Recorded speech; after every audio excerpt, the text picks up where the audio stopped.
This is Joe's Corner 76. I will be discussing the human condition in all its aspects. In order to change it, you have to be involved. I never thought that we would have a time in Canada when Canadian citizens would be attacked, have their businesses burned or defaced, and have hate and death threats against them, and have a government show such a lukewarm, gutless support for them. Did you? I thought diversity, equity, and inclusion was a good idea if it was fairly practiced. The politically correct crowd got hold of it and made it a dictatorship where only those who believed as they did were the right-thinking people. DEI has turned into division, inequity, and exclusion. Did you? I never thought Canadians would be so passive when a minority would try and often succeed in rewriting our history. They used misinformation as their information. Did you?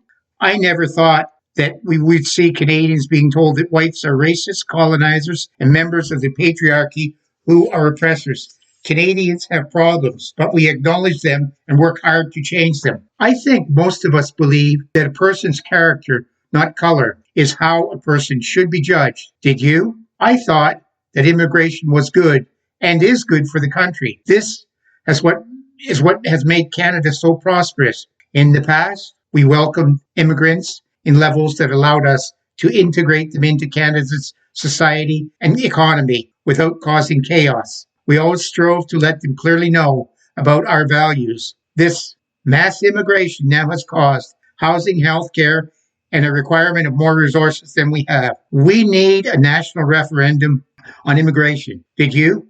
I never thought that job applications would be specifically excluding certain groups. In my wildest dreams, I never thought the government would go for this idea, or universities or employers. The idea was that the best candidate would be hired based on their qualifications, not on their ethnicity or sexual preference. Did you? I never thought I would see Native Canadians get less benefits, healthcare, and monetary support than illegal immigrants. Did you?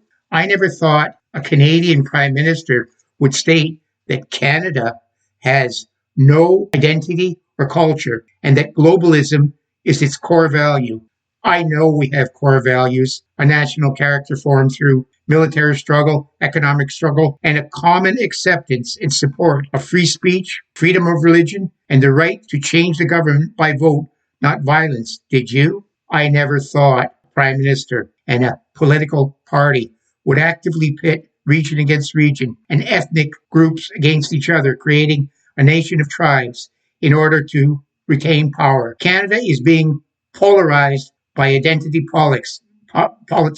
We don't need this. Did you? I never thought that our universities, which are supposed to be institutions where the free exchange of opinions and ideas occur so that students could form opinions based on facts. We have developed a university system in which only politically correct woke ideas are permitted and nothing else is allowed, since it would harm the student victims. These kids have been fed leftist propaganda and progressive ideas by leftists and Marxists who have killed freedom of thought. Gutless university administrators know this is wrong, but lack the balls to change it. Did you? I never thought my government would pass and propose legislation that curtails what we say, see, and publish. Power has been put in the hands of government bureaucrats to decide what is valid to see or not to see. They are giving us our opinions. Why are Canadians not fighting against this? Freedom is usually lost by increments, and we are letting it happen. Did you? I never thought I would see the day where people who came here to get away from the trouble that they left now try to make it here like it was over there. Did you? I never thought our society would be so controlled by a small minority who feel they have the absolute final authority on gender politics, and that any deviation means we are misogynists, truth deniers, and haters. The basic fact is the majority of people believe that there are only two biological sexes, male and female. This is true for the whole mammalian world. Why can't they accept we have an opinion? Did you? I never thought that the majority would be hoodwinked by the politically correct minority. Wokeness is a disastrous ideology that destroys our education, dishonors our history, and divides our people. Wokeness wants to delete everything except the state. The woke want to cancel those who disagree with them. How many lives have been ruined by this? Who would have thought that the silent majority would stay silent? You? I never thought our military would be treated so badly. They're under-equipped, underpaid, and the politicians are trying to turn them into a woke social agency rather than the top-notch service they were, who should be prepared to defend our country. Recruitment is down. 70,000 applicants applied to join the forces in 2023 to 2024, and only 4,301 were enrolled. The system needs changing. Equipment is lacking for us to meet our NATO commitments and to defend our national interests in the far north against Russia and China. We need to start soldiering our part of the defense of democracy. Veterans are not well treated after they have served Canada with distinction. Let's change this. Did you? I never thought that most people listening to how marginalized people are economically deprived wouldn't at least agree that the largest poor group is white. Maybe we should just look at everyone who's economically disadvantaged as one group. Did you? I never thought our government would adopt an ideology that hampers us from becoming an economic powerhouse instead of at the very bottom of the developed countries. We have abundant fossil resources that the world needs. Our natural gas produces 50% less emissions than coal. We need to sell liquefied natural gas to China and India to reduce their reliance on coal and help reduce carbon emissions. Our allies wanted to buy our natural gas. This government turned them down. We produce the cleanest oil in the world.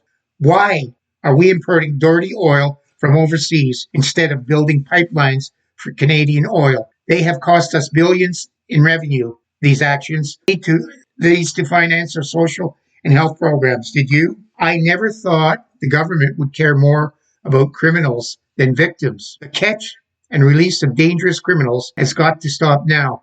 Did you? I never thought that safe injection sites would help stop crime and addiction. We offer no place for drug rehabilitation. All we have done is create cesspools. Did you? I never thought I would say we were becoming a society of victims who don't feel it's their fault for anything. We all need to accept responsibility for our own actions, suffer the consequences and wins based on our individual actions. Except only you can control your destiny. I have always thought that Canadians would overcome our problems, as we did during wars and depressions, because we pulled together. Have we got the will to change? Did you? Friends, this whole discourse was to hopefully get you off the screw and mock Trudeau and involved in the political process in a real way by reading the party platforms, forming opinions, and going out to vote, and to become part of the change to get back the Canada we knew. You can follow me on Facebook, X, and Instagram. You can hear me on Spotify and YouTube at Joe's Corner 76. If you enjoyed this podcast, subscribe to my YouTube channel at Joe's Corner 76. Tell your friends there are many more you can hear on YouTube at Joe's Corner 76.